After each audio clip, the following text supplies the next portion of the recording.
ठीक ठाक है ना। चलो पिछले क्लास में हम लोग क्वेश्चन नंबर 6 तक सॉल्व कर लिए थे और 7 में भी जैसा 6 था वैसा ही 7 है।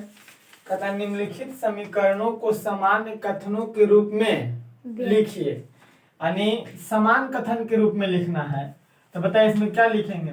P में 4 जोड़ने पर 15 प्राप्त होता है ना। नहीं तो फिर ऐसा भी लिख सकता है P और 4 का योग 15 है। हाँ ऐसा भी लिख सकते हैं। लो ना भाई, P और 4 का योगफल, योगफल या योग है ना 15 है। ऐसा भी लिख सकते हैं। आप आंसर देख कैसा बोले होंगे, चाहे जो भी, कोई दिक्कत नहीं। यहाँ m का 2 गुना 7 है। यहाँ आंसर में हो जाएगा यानी हल में देखिए m गुना 2 है यानी m का 2 गुना 7 है। m का 2 गुना क्या है जी? 7 है। यहाँ बोलेंगे m का 5वां भाग 3 है, ऐसे ही बोल सकते हैं। नहीं, इसमें हल में हो जाएगा m का 5वां भाग 3 है। m का 5वां भाग क्या है? 3 है। और यहाँ देखें तो कहेंगे p का 3 गुना p का 3 गुना में 4 जोड़ने पर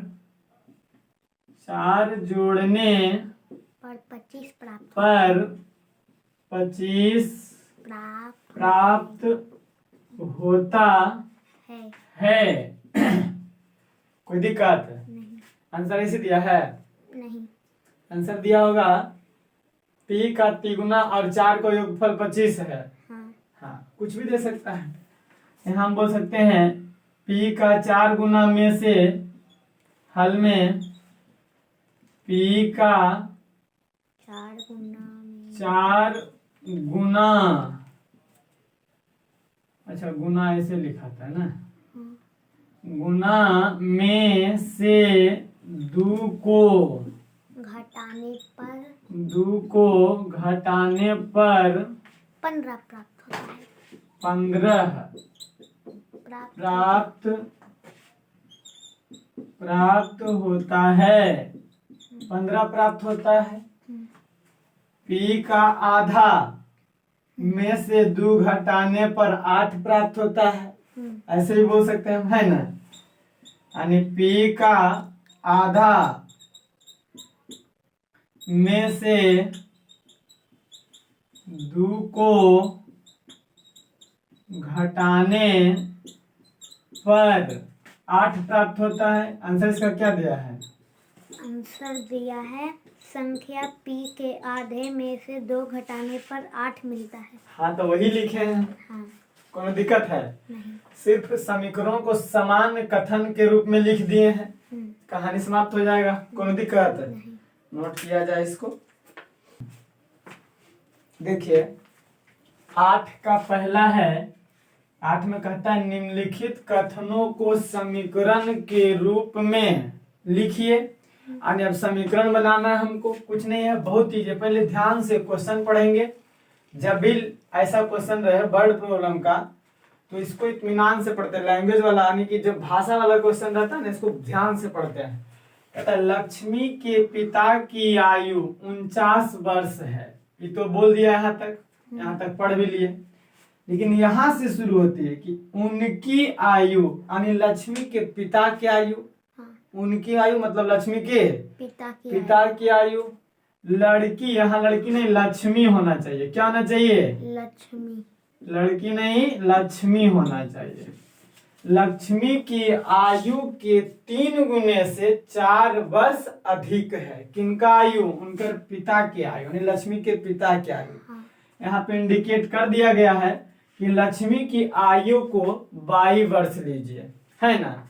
इसको हल करने के क्रम में हम ऐसा लिख सकते हैं कि माना कि लक्ष्मी की आयु कितना माने बोला है जी? 22 22 वर्ष। वर्ष। अब फिर पढ़िए, उनकी आयु यानी पिता की आयु, पिता की आयु ना, पिता की आयु लक्ष्मी की आयु के 3 गुना, यानी पिता की आयु लक्ष्मी के आयु कितना 22 का मतलब 22 गुना, 22 के 3 गुने, अच्छा 22 गुना 3 से 4 वर्ष अधिक है, से 4 वर्ष क्या है अधिक। अच्छा, यानी पिता की आयु जो है लक्ष्मी की आयु से 4 वर्ष ज्यादा है ना। यानी ऐसे भी कह सकते हैं हम, पिता की आयु लक्ष्मी की आयु से ही ज्यादा न है, पिता की आयु ज्यादा है, 4 वर्ष अधिक है लक्ष्मी की आयु। तो लक्ष्मी की आयु तो हम 22 मान लिए हैं, और 4 वर्ष ये ज्यादा है, मतलब 4 वर्ष प्लस में दे रहा आंसर, देखो तो। हाँ। 3 गुने से 4 वर्ष ये अधिक है, पिता की आयु प्लस 4 वर्ष अधिक है, पिता की आयु लक्ष्मी की आयु के 3 गुने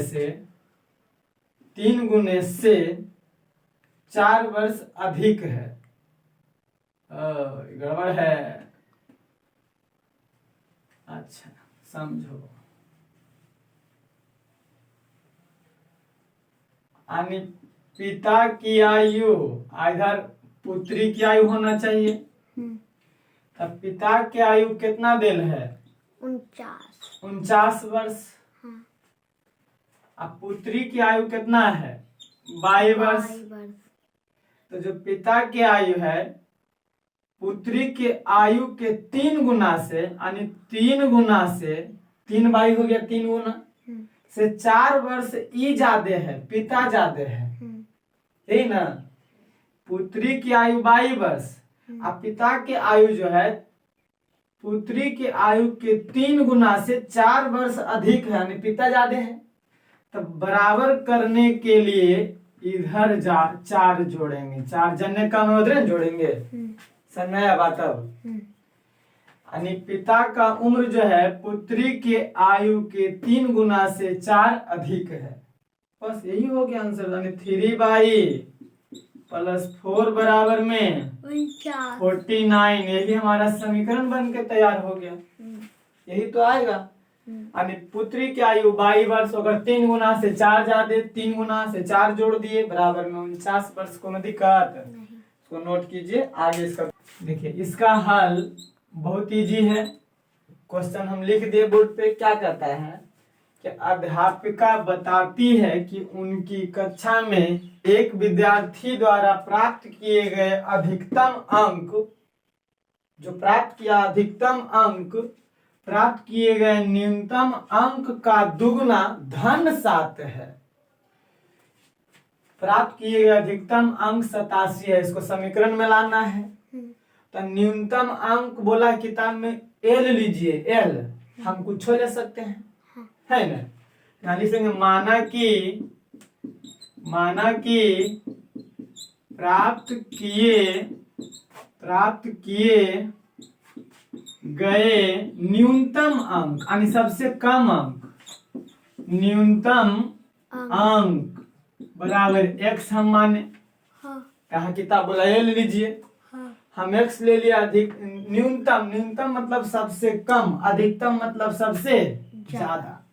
अब क्वेश्चन पढ़िए, कहता प्राप्त किए गए न्यूनतम अंक का दुगना, अच्छा न्यूनतम अंक का दुगना यानी x गुना 2 धन 7 मतलब +7 है। अधिकतम अंक ही ना है, यानी न्यूनतम अंक का दुगना है और धन 7 है। यहाँ बोल दिया कि अधिकतम अंक बराबर में क्या हो जाएगा 87 है। यही हो गया हमारा 2 गुना x 2x प्लस में 7 बराबर में 87, यही हमारा समीकरण हो जाएगा। यहाँ पे किताब आपका एल दिया होगा, क्योंकि एल लिया है किताब, है ना। कौन दिक्कत, नोट कर लीजिए। अब आते हैं 9 नंबर।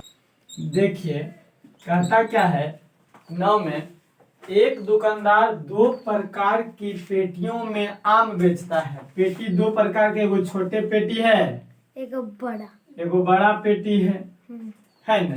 कहता है ये पेटियां छोटी और बड़ी है, छोटी पेटी और बड़ी पेटी। कहता है एक बड़ी पेटी में यानी बड़का पेटी में 8 छोटी पेटी के बराबर आम अटता है। यानी इसमें 8 गो छोटका छोटका पेटी अट जाएगा। 1 2 3 4 5 6 7 8 छोटा छोटा पेटी 8 गो और 4 आम और यानी 4 आम और खुलल का 1 आम 2 आम 3 आम 4 आम आवट जाता है, ऐसा बोला है ना। एक बड़का पेटी में तो प्रत्येक छोटी पेटी में आमों की संख्या बताने वाला समीकरण बनाए। तो हमको पहले छोटका पता करना होगा कि इसमें कितना अटता है। मान लेंगे x आम अटता है ना। यहाँ पे लिखेंगे माना कि छोटी पेटी में आमों की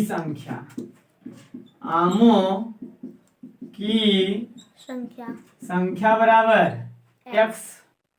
अब छोटका पेटी में x आम अटता है तो बड़का में 8 पेटी अट जाता है ना। यानी सभे में x आम तो 8 गुना x आम अटेगा बड़का में। बड़का में कितना अटेगा 8 गुना x आम, 4 गो और ज्यादा अटेगा तो प्लस 4। और जबकि क्वेश्चन में दे दिया है कि बड़का पेटी में टोटल 100 आम अटता है। कितना आम अटता है 100। तो बराबर में कितना हो जाएगा 100 क्योंकि ये तो बड़के पेटी आ गया।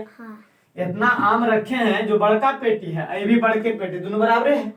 देखिए ना बड़का में 8 गो पेटी रखे, 1 2 3 4 5 6 7 8 और 4 गो आम। तो एगो में x, एगो 2 गो 3 गो 4 गो 5 गो 6 गो 7 गो 8 गो x हुआ ना। और 4 गो आम आ जाते अटा तो 8x प्लस 4 यानी x गुना 8 तो 8x प्लस 4 बराबर में 100। यही हमारा समीकरण हो जाएगा। बाकी सॉल्व करेंगे तो आंसर आएगा आगे कुछ, है ना। समझ में आ गया होगा। 9 नंबर आ गया ना। इसको नोट कीजिए, आगे चलते हैं 10 नंबर पे। देखो इसमें क्या कहता है कि राजू के पिता के आयु, यानी राजू छोटा है, बुतरू है ना, और पिताजी बड़ा है। पिताजी क्या है बड़ा है, राजू छोटा है। तो छोटका के आयु जरूरी मानना पड़ता है, नहीं मानिएगा तो नहीं बनेगा। जो सबसे छोटा रहेगा उसको मानना जरूरी है। तो हल में मान लेंगे कि माना कि राजू की आयु बराबर x वर्ष। कितना वर्ष जी x वर्ष। अब क्या कहता है राजू के आयु के 3 गुना से, अच्छा राजू के आयु x वर्ष के 3 गुना से 5 वर्ष अधिक है इसके पिताजी के आयु। जबकि पिताजी की आयु बोल दिया 44 वर्ष है। हो गया 3 गुना x 3x प्लस 5 बराबर में 44। समीकरण हो गया। यानी राजू के पिता के आयु जो है राजू के आयु के 3 गुना से 5 वर्ष अधिक है। 5 वर्ष अधिक है जबकि दिल है 44 वर्ष। कोनो दिक्कत नहीं। समझ में आया? समझ में आया कि नहीं आया? अब इसका आगे चल करके भी डिस्कस करेंगे। फिलहाल अब ये एक्सरसाइज क्या होता है इसी के साथ समाप्त होता है। थोड़ा सा और हम अगला एक्सरसाइज का इंट्रोडक्शन इसी वीडियो में दे देते हैं ताकि बेहतर रहेगा, है ना। समय भी लग जाएगा और बेहतर भी हो जाएगा। तो कुछ नहीं है, देखिए अभी समझा देते हैं हम। नहीं रुकिए, देखिए समझा देते हैं। क्या समझाते हैं, एकदम इजी वे में है, समझिएगा। हम तीनों चीज एक ही बार में बता देते हैं ताकि आपको अगला एक्सरसाइज बनाने में क्या हो जाए, आसान हो जाए। तो देखिए अब अगला एक्सरसाइज में समीकरण का हल करना। अभी तो हम लोग समीकरण बना रहे थे, अब आगे है समीकरण का हल पढ़ना। तो हम आपको बता दिए थे बाबू कि समीकरण में 2 गो भाग होता है, एगो LHS कहलाता है और एगो एगो RHS। RHS कहलाता है। बताए थे नहीं बात? हाँ। तो आप ध्यान दीजिए कि अगर मान लिया जाए ऐसा है, समझिए आपके पास भी 5 रुपया और इसके पास भी, दोनों बराबर होना चाहिए तभी तो समीकरण का हल कहलाता है। हाँ। तो बताइए हम आगे अपने मर्जी से, अपने मर्जी से, किसी के मर्जी नहीं, अपने मर्जी से हम चाहें तो इसको हम 5 रुपया दे सकते हैं इस व्यक्ति को। बताइए एक जेन्युइन हम कहानी बताते हैं कि यदि घर में 2 बच्चा है, हम वहां पे बड़े हैं, अगर हम एक बच्चा को, दोनों बच्चा बराबर है, हम एक बच्चा को 5 रुपया देंगे, एक बच्चा को 10 रुपया देंगे, क्या दोनों खुश रह पाएगा? नहीं। क्यों नहीं रहेगा? क्योंकि एगो को ज्यादा मिला, एगो को कम। हाँ, क्योंकि एगो के ज्यादा मिल गया, एगो के कम मिल गया। जब भी देंगे तो दोनों को क्या देंगे? बराबर। तो दोनों खुश रहेगा। तोरो 5 रुपया मिल लो, हमरो 5 रुपया मिल ले, कहानी खत्म। कुरकुरे खाए चल जाएगा, चाहे लेज खा जाएगा, चाहे कुछ करे जाए, उससे हमको क्या मतलब है ना? लेकिन यहाँ बात बराबर की है। तो बताइए अगर हम इसको 5 रुपया दे दें ई व्यक्ति को तो ई खुश रहेगा? हाँ।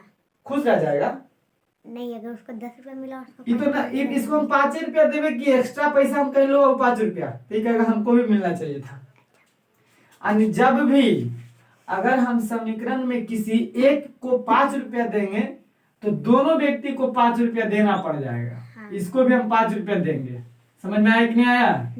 जबरदस्ती देना पड़ जाएगा, ई व्यक्ति को भी हम 5 रुपया देंगे। अगर इसको हम 5 रुपया दिए तब इक्वेशन में कोई अंतर नहीं पड़ेगा। नहीं पड़ेगा ना? नहीं। अगर किसी कारणवश हम इससे 5 रुपया वाला से कहेंगे हमको तुम 2 रुपया दे दो, यानी घटा देगा 2 रुपया हम मांगेंगे, लाभो, तो इससे नहीं लेंगे तो ही नाराज हो जाएगा कि हमारे से लिए उससे नहीं लिए।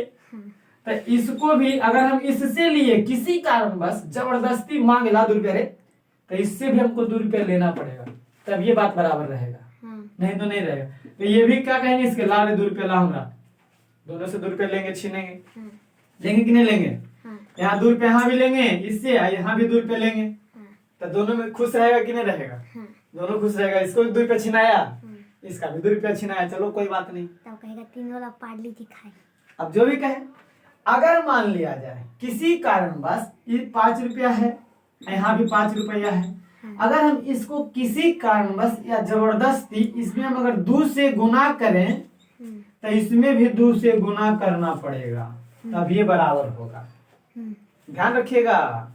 अगर आगे चल करके किसी कारणवश अगर हम इससे 2 से भागा दें तो इसमें भी 2 से भागा देना होगा। एकदम 110% सही है। नहीं तो क्या हो जाएगा? तनाव हो जाएगा, लड़ाई हो जाएगा, मारा मारे, रे थोड़ा सा 2 रुपया छिना ला, हमरा मार दोगे तो की करो पता नहीं। ऐसा हो सकता है कि नहीं हो सकता है? हो सकता है। तो आगे समीकरण को हल करने के लिए हम अपने जरूरत अनुसार अगर हम 1 से 5 रुपया छीनना चाहेंगे तो दूसरको से छीनना पड़ेगा।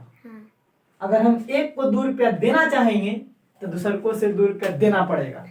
अगर हम गुना करना चाहेंगे एगो से तो दूसरको में 2 से गुना करना होगा। अगर हम एगो में भागा देंगे तो दूसरको में भाग। इसलिए जब भी कोई काम करेंगे तो दोनों तरफ, समझ में आया? समीकरण में बराबर के दोनों तरफ कोई भी काम करेंगे, कोई दिक्कत नहीं ना? समझ में आ गया होगा? तो यही इसी मेथड का उपयोग करते हुए आगे हम समीकरण का हल करेंगे, चाहे जैसे भी मर्जी। एक और होता है पक्षांतर, ये तो हो गया दोनों तरफ दे करके, छीन करके, गुना करके, भाग करके, ऐसे वाला सिस्टम हुआ। एक और होता है पक्षांतर विधि, उसको बोलते हैं पक्षांतर। हम समझा देते हैं सब, ठीक है? पक्षांतर आपको बताए हैं। अब उसमें क्या होता है कि बाबू आपको बताए थे कि अगर बराबर के, मान लिया इधर 2 + a है, इधर भी 2 + a है, दोनों तरफ बराबर है, तब आपको बताए थे कि अगर ई बराबर के इधर आएगा ससुरारी तो चिन्ह चेंज होकर के आएगा। इसी को पक्षांतर बोलते हैं। पक्ष अंतर मतलब पक्ष चेंज करेगा तो उसका चिन्ह भी चेंज होगा। ये नैहर से ससुराली पहुंचेगा तो यानी प्लस में ए है, इन्हें आके माइनस में हो जाएगा। अगर ई का आएगा हम होने जाएंगे तो इन्हें प्लस में है माइनस में चल जाएगा, प्लस वाला माइनस में जाएगा, माइनस वाला प्लस में जाएगा, गुना वाला भागा में जाएगा, भागा वाला गुना में जाएगा, बराबर के इधर उधर जाएगा तब, यानी नैहर से ससुराली, ससुराली से नैहर जाने का काम करेगा तो चिन्ह चेंज हो जाएगा। प्लस वाला किस चीज में चेंज होगा जी? माइनस में।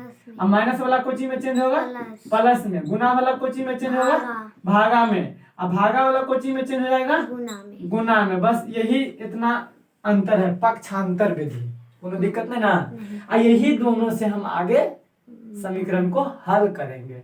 तो फिलहाल 6 का ए समझ में आ गया होगा पूरा, और ये समीकरण का हल करने का मेथड जो हम बताएंगे अगले वीडियो में चलेंगे और अगला एक्सरसाइज के साथ चलेंगे। इसमें सबसे पहले हम सागित उदाहरण को सॉल्व करते हैं, है ना। पक्षांतर हो गया। एक और आता है वज्र गुणन, एक और आता है कौन? वज्र गुणन। वज्र गुणन में कुछ नहीं है, जैसे मान लिया जाए ए बटा बी है अब बराबर बी बटा सी है, तब वज्र गुणन किसको कहते हैं ना? तिरछा तिरछी गुना को, इसी को बोलते हैं वज्र गुणन। जब बीच में बराबर रहेगा ना तब क्रॉस मल्टीप्लाई कर देंगे। अब ऐसा क्यों करेंगे आगे चल करके इस पे सवाल करेंगे। सिर्फ इतना ध्यान रखेंगे कि बउआ जब बीच में बराबर रहेगा तो तिरछा तिरछी क्या होता है? गुना होता है। कोई दिक्कत नहीं ना? नहीं। तिरछा तिरछी क्या हो जाएगा? गुना। आगे चल करके समझाएंगे। अब ये बताएं कि बराबर के उधर जाएगा तो चिन्ह चेंज होकर के जाता है, वही चीज ये भी है, बराबर के ऊपर जाएगा तो चिन्ह चेंज करके जाएगा। ठीक है, जैसे देखिए अभी नहीं, आगे चल करके इसको समझ। इसी को हम वज्र गुणन बोलते हैं, और जो तिरछा तिरछी गुना होता है ना उसी को हम वज्र गुणन विधि बोलते हैं। यही 3 मेथड से, पहला मेथड ये रहा, दूसरा ये रहा और तीसरा हमारा ये रहा। ये 3 मेथड से हम आगे चल करके क्वेश्चन को सॉल्व करेंगे, समीकरण को हल करेंगे और हम सागित प्रश्न से सॉल्व करेंगे। सागित प्रश्न कहने सर तो सॉल्व क्या हो रहा था, उसको कहा सॉल्व करेंगे, उसको भी हम सॉल्व करते चलेंगे ताकि आप लोगों को समझने में सहूलियत हो और बनाने में भी मजा आए, मैथ को बनाने में भी इंटरेस्ट आए। तो फिलहाल यहाँ तक रहने देते हैं, फिलहाल फिर मिलेंगे अगले क्लास में, तब तक के लिए जय हिंद।